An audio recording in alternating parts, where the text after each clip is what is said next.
J'ai beaucoup entendu, en particulier ces dernières semaines, alors Emmanuel Macron, comment il se positionne? Est-ce qu'il est est-ce qu'il est plus ou moins de droite? Est-ce qu'il est plus ou moins de gauche? C'est quoi sa filiation? C'est quoi, au gros, juste le macronisme?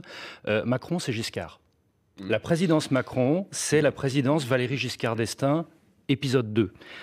Politique économique libérale, position plutôt dure, voire très dure sur l'immigration, quelques réformes sociétales, une volonté de copier au maximum en France le modèle scandinave et au niveau du paysage des partis politiques, la volonté de créer un grand bloc central qui pourrait idéalement rassembler 2 Français sur 3, ce qui est le titre d'un livre de Valéry Giscard d'Estaing.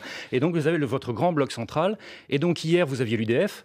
Et aujourd'hui, vous avez En Marche. En Marche, associé au MoDem, d'ailleurs, la deuxième génération de l'UDF, dans le cas de François Bayrou, c'est le CDS, je ne vais pas rentrer dans les détails, mais donc c'est de l'archéologie, là, pour le coup. Mais en gros, l'UDF hier, En Marche / MoDem aujourd'hui.